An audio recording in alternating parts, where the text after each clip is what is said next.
Los verbos modales son unos verbos especiales y muy importantes porque los usamos mucho. Si los queremos usar bien, deberíamos saber cómo se conjugan, y la mayoría de ellos tienen una conjugación un poco diferente a los verbos regulares e irregulares del alemán. Por lo tanto, veremos en este vídeo sus propias reglas de conjugación. Este vídeo es el último de la serie de la conjugación de los verbos en el presente. Si no has visto los anteriores, te recomiendo por lo menos ver el primero, que explica las terminaciones personales con más profundidad para poder entender mejor este vídeo. Soy Sebas y empecemos con los verbos modales.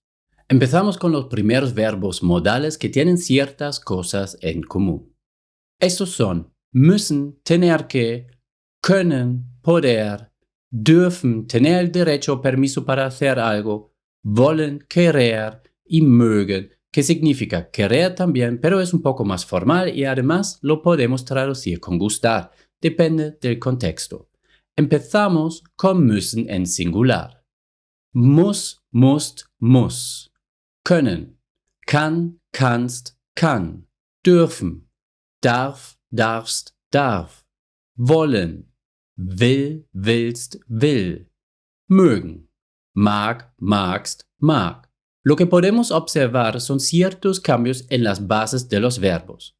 La U se convierte en una U, la Ö en una A, la U en una A, la O en una I latina y la Ö en una A.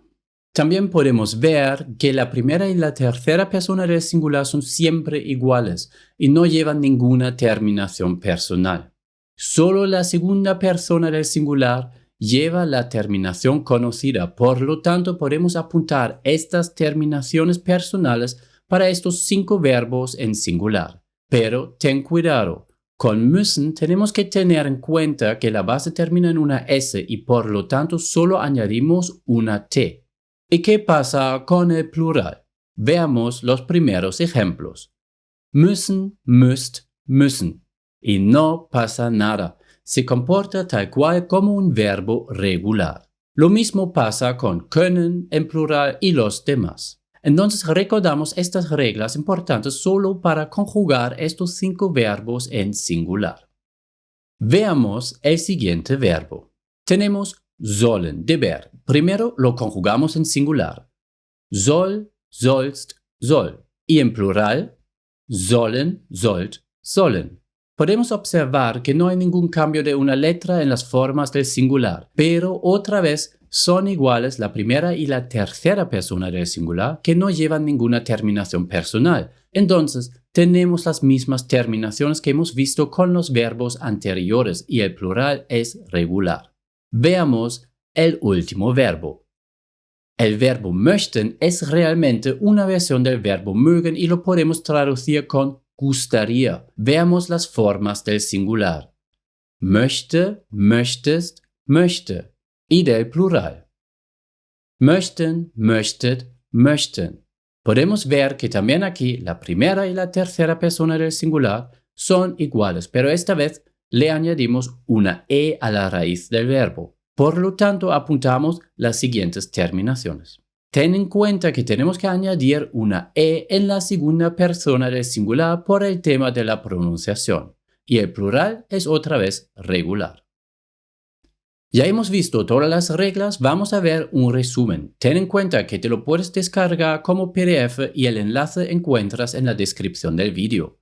Primero hemos visto estos 5 verbos que tienen el mismo comportamiento y eso solo afecta a las formas del singular.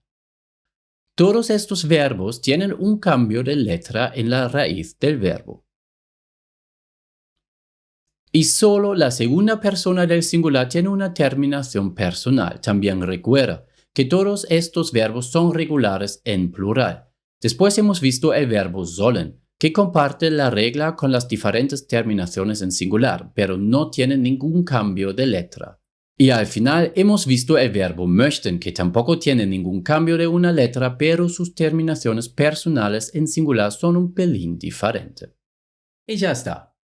Como has podido ver, los verbos modales juegan entre verbos regulares e irregulares con su propio patrón de conjugación.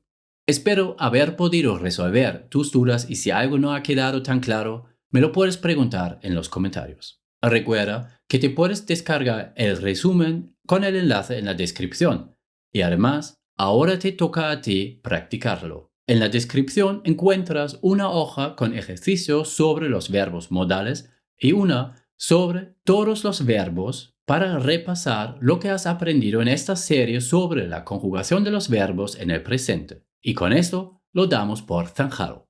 Muchísimas gracias y recuerda, el alemán mola.